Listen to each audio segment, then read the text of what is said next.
Hi, everybody. Welcome to Speaker Co-op TV, where we bring you interviews and get to know you interviews with our speakers that list themselves as members on SpeakerCoop.com. My name is Jeff Klein, and today we're lucky enough to have Trevon Sundiata Ferguson with us. How are you doing, Trevon?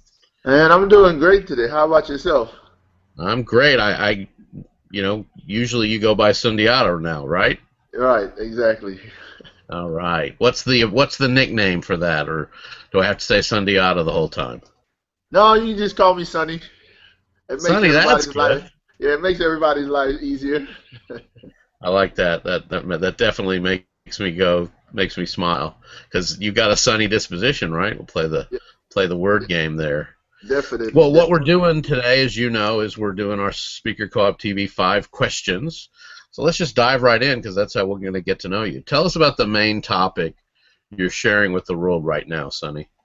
Okay, awesome. Well, my it's two main topics. One's called "There's Power in Your Purpose." As I've been traveling on my own personal journey, I've realized that understanding why we are here is a burning question that most people have.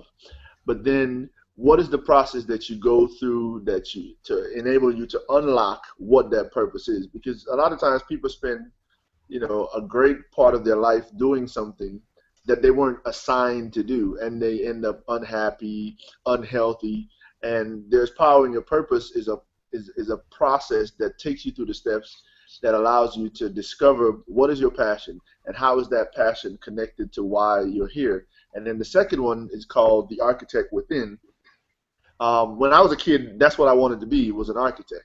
Now, I didn't become an architect in the traditional sense of the words, but I think now I look at myself as an architect with words, because the architect within is called the program that helps you design and build an on-purpose life. So it's still tied back into what our life purpose is.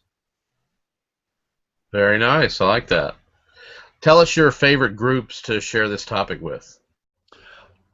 Right off the bat, I'd have to say entrepreneurs first and foremost. I love speaking with entrepreneurs because it takes a different mindset to be an entrepreneur, whether successful or whether you face challenges. And I consider that, I started my first entrepreneurial venture when I was 10, so I have a real great passion for entrepreneurs and people who are ready to step outside of the box. And let's face it, America, considered the greatest country in the world, was built by entrepreneurs and people who had vision of something different. But I also would like to talk to folks who are in the age range.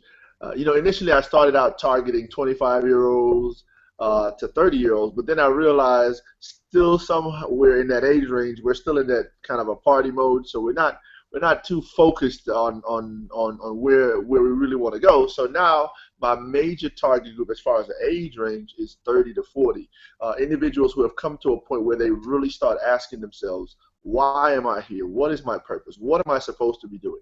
And even the ones who've already figured out what their purpose is, how can I enhance what I'm already doing? Okay, cool. Well, tell us a little bit about your entrepreneurial journey. Let's see. Like I said, my first entrepreneurial venture started when I was 10. This was when I, was a little kid back in the island of Trinidad and Tobago. And what we would do is, I started out first. I would go around the neighborhood. Trinidad is famous for its carnival season.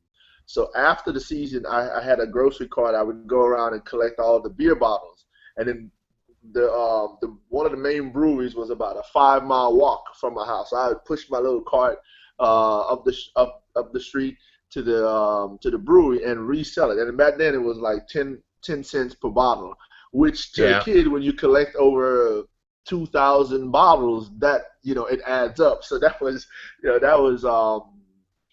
pretty good. And then my second venture, believe it or not, was I used to buy. I was big in comic books, so I started buying comic books, and then I rented out to the to the kids in the neighborhood. So those are my two early ones. But Oh, now, wow.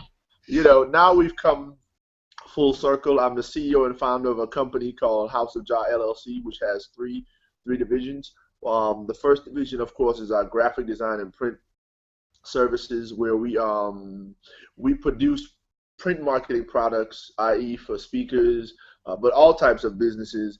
Let's look at the range. We have business cards, we do postcards, we do banners, we do.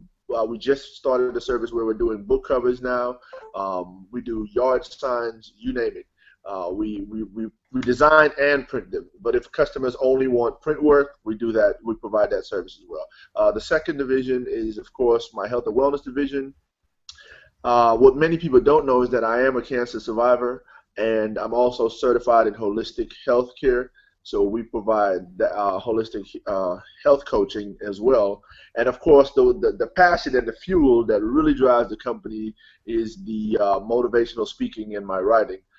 Okay. Getting ready Good to deal. release my first books, and the goal this year is actually to release 3 books. And of course, to get in front of some audiences to share the message. Nice. Very nice. Check your chat window too while we're talking, because next I'm going to ask you about one of your favorite quotes. Okay. I would have to say, and I've had the blessing and the good fortune to have been personally mentored by Mr. Ziegler. So my Yeah. favorite quote would be, we can have everything in life that we want if we would just help enough people get what they want. And, I and love that why quote. that? Why, there's a couple of reasons why that quote resonates with me. I've always wanted to help people ever since I was a kid, but I think part of that comes from being raised by my mother and my grandmother and watching that that servant leader attitude that they had in our community and within the family, where they always wanted to just reach out and give back to other people. Even when, as a kid, I didn't understand it. When, my grandmother, it would be her last dime and we needed to pay a bill and she would take it and give it to somebody else. And now as an adult, I understand that servanthood. And so that quote by Mr. Ziegler definitely resonates highly with me. That's good stuff. Yeah, I use that quote in some of my talks, so I'm with you on that one for sure. Okay, so our question number 4, and you may have already shared it with us. Tell us something most people don't know about you. Believe it or not, the one thing that most people don't know about me is that I'm actually very shy by nature. Most people doubt that because I spent well over 16 years as a DJ, um, and of course now as a speaker and author. Speaking is what I do. I love speaking to people, but most people don't know that I'm actually very shy by nature. I think one of the reasons I became a disc jockey was so that I could use the music, so to speak, to kind of touch people before I broke the ice as far as speaking. But that's the one thing most people don't know about. I'm actually very shy by nature. Oh, that's funny. Well, and people are surprised to find that a lot of actors and stand-up comedians and people like that are basically shy people. They just have, and like you, they have a burning desire, a need to communicate as a performer or as a speaker or as somebody who, an influencer is looking to help change people's lives, that makes them overcome that shyness. Yes. Yeah. Awesome. Yes. Yeah. So tell us what you're currently focused on teaching people about. Now, as we talked about the two major topics earlier, the power and your purpose and the architect within, my main focus and drive right now is the mindset. Um, for those that don't know, I was recently involved in a terrible, terrible work accident, lost a couple fingers in the process, and it made me realize that a lot of people have gone through similar situations. There's a lot of people that have gone through battling cancer and they've overcome. And then there's a lot of people that have had the same situations, but they haven't. And so I've started asking myself, what's the difference? What's the difference in two cancer patients, both given the same time to live, and one coming out surviving and the other one not making it through? And as I've been researching and talking to more and more people, what I've come to realize, and even in my own trials, it's the mindset. What is the mindset that it takes for you to live passionately and on purpose? What is the mindset that it takes for an individual to be happy and healthy? Because you can be financially successful, but then your health is suffering and your family relationship is suffering. And it would take a certain Yeah. mindset for you to go to work to change that around. The diabetic who says I can beat this has a far greater chance than the one that says, this is my lot in life, and this is how everybody in my family was raised, and so I just have to accept it. And so that's my focus, that's my drive, that mindset. Okay. Um, I, I've noticed on your Facebook posts that you post stuff that is actually really inspirational. You're not just finding quotes and sticking them up there because you're doing social media. right. And so I want to compliment you on that because you're living what you're saying. Yes. You truly, son, I feel like you truly walk the walk when it comes to inspiring people, helping people overcome adversity, and change their attitude. Because you've recognized that's what it's about. So big pat on the back here, virtual pat on the back for you. Thank you. Thank you. Jeff, one quick thing. You told me to check the chat box, but on the iPad, I'm not seeing the. Don't worry about it. Technology's challenging us today, but we'll still having some fun.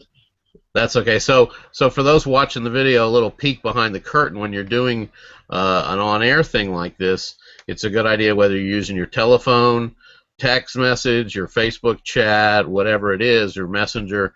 It's a good idea to be able to say things to people behind the scenes, like you've got spinach in your teeth or something. You don't have that, Sonny. Don't worry about that. Oh, okay. But when you're doing an interview like this, it's beneficial to communicate with each other that way. And most people don't even realize, but you'll see somebody on TV put their hand to their ear. That's because they have an earphone in, and people in the booth are talking to them while they're speaking and reading. So you can use chat for that. So something we always offer at Speaker Co-op is a little piece of education, and so there's that education from me. You got some really good words from Sundiata today, and you can find Sonny on SpeakerCoop.com. You can find him at, is it houseofjahllc.com, right? Yes. And Jah is J-A-H, so Yes. houseofjahllc.com, speakercoop.com, and of course you're probably watching this off of our YouTube channel. So Sonny's the kind of speaker that we have at Speaker Co-op, and there are 100 people on the website that you can book at your event to come out and educate, inspire, and get people going back to their jobs after the talk, and after that event. Sonny, I want to thank you. Sundiata Ferguson, speaker, author, coach, inspirational dude. Thank you for being on this edition of Speaker Co-op TV. All right. Well, thank you, Jeff, for affording me the opportunity, and of course, it's loads of fun and a pleasure and an honor to be a part of the Speakers Co-op. Thanks, man.